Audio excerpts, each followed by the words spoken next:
So hello everyone, welcome back to another video. তো কথা বলবো আজকে দেবারার ট্রেলার 2 এসে গেছে এবং সাথে সাথে টেক্কার প্রথম গান সেটার কিন্তু অ্যানাউন্সমেন্ট এসে গেছে। তো কেমন হলো দুটো ব্যাপার নিয়ে কথা বলবো। তো টেক্কার টিজারের অ্যানাউন্সমেন্ট সম্বন্ধিত ব্যাপারে আজকে একটা টিজার এসছে, তো সেটা নিয়ে কথা বলবো। সেটা হচ্ছে যে প্রথম কথা যে সৃজিত মুখার্জির ছবি এবং দুর্গাপুজোর টাইম এবং অনুপম রয়ের কণ্ঠে গাওয়া গান। তো সেটা অডিয়েন্সের জন্য একটা দারুণ লেভেলে কিন্তু একটা হাইপ থেকে শুরু করে একটা অ্যান্টিসিপেশন কিন্তু ব্যাপকভাবে ক্রিয়েট করতে পারে। এবং থ্রিলিং ঘরানার ছবির একটা যেহেতু ফ্যান বেস আছে, তো এই যে পার্টিকুলার জিনিসগুলো যেগুলো ফ্যানেদের জন্য সৃজিত মুখার্জি ভাবনা চিন্তা করে, এই ট্রিটমেন্ট গুলো কিন্তু আমার খুব ভালো লাগে দেখে। এর সাথে সাথে গানের যে হুক লাইনটা সেটা কিন্তু রাখা হয়েছে টিজারটার মধ্যে, যেটা দেখে ভালো লাগছে। এবার এটা নিয়ে আর বেশি কথা বলবো না। 23 তারিখে যখন গানটা আসবে, গানের কিছু ক্লিপস থেকে শুরু করে গানের ভিডিওসটা থেকে শুরু করে গানটা কেমন হচ্ছে সম্পূর্ণ ব্যাপারে কথা বলবো 23 তারিখে। এর সাথে সাথে যদি দেবারার ট্রেলার 2 কে নিয়ে কথা বলি, তো জুনিয়র এনটিআর এর আপকামিং ছবি দেবারা, যেটা 27 তারিখে মুক্তি পেতে চলেছে এবং এটা একটা প্রি রিলিজ ট্রেলার হিসাবে আজকে মুক্তি দেওয়া হয়েছে।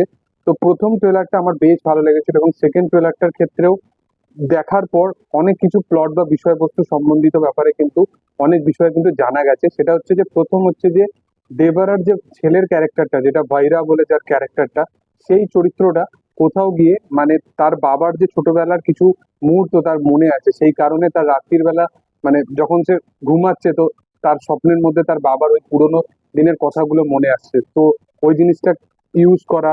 এর সাথে সাথে ভাইরার ক্যারেক্টারটা সে একটুখানি মানে ভয়ে ভয়ে আছে এবং সैफ আলি খানের ক্যারেক্টারটাকে কোথাও গিয়ে ট্রাস্ট করছে এবং সैफ আলি খানের সাথে থেকেই তাকে মারার প্ল্যান করবে, এরকম কাইন্ড অফ কিছু হবে। এবং তার বাবার যে পুরোপুরি যে সে একটা মাসিহা ছিল এবং সেই জায়গাটাতে তার কত ট্রাস্ট ছিল লোকের মধ্যে, বা তার ব্যাপারে ভাবতো কত লোক।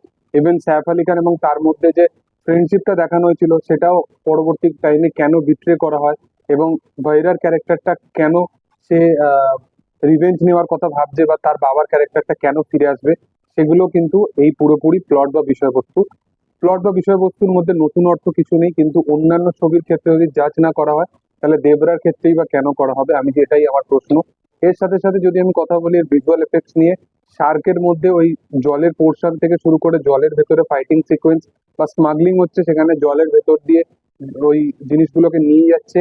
বা একটা শট আছে যেখানে সैफ আলি খান এবং জুনিয়র এনটিআর দুজন একদম ক্লোজ আপ শট একটা আছে, যেখানে আহ, সে ব্যাগ ব্যাগ একটা মানে ব্যাক শটে সে দেখবে এবং দুজনের উপর ক্যামেরাটা বারবার ফোকাস নেবে। ওই পোর্শন গুলো বেশ ভালো এবং ভিজুয়াল এফেক্টস গুলো ছবির বেশ ভালো হতে চলেছে। আমি পার্সোনালি এই ছবিটা নিয়ে বিশালভাবে এক্সাইটেড আছি এবং দুর্গাপুজোর টাইমে এই ছবিটা রমরমিয়ে চলবে যদি এই ছবিটা ভালো হয়। তো দেখার যে কেমন হয়, এর আগামী ছবিটা কেমন হয়। তো আমার পার্সোনালি ভালো লেগেছে এবং এর একটা ভিডিও সং আসতে পারে খুব তাড়াতাড়ি, যেটা একটা ডান্সিং নাম্বার হবে। কারণ জুনিয়র এনটিআর এর ডান্সিং এর সবাই ফ্যান, তো অডিয়েন্সের জন্য সেই জিনিসটা দারুণভাবে ক্যাটার করবে। ইভেন অনিরুদ্ধের বিজিএমও আছে এই ছবিটাতে। তো যাই হোক, তোমাদের কি বক্তব্য এই বিষয়বস্তু নিয়ে অবশ্যই কমেন্ট সেকশনে জানাতে পারো। ভিডিও যদি ভালো লেগে থাকে অবশ্যই লাইক শেয়ার সাবস্ক্রাইব করে দিও। Thank you all.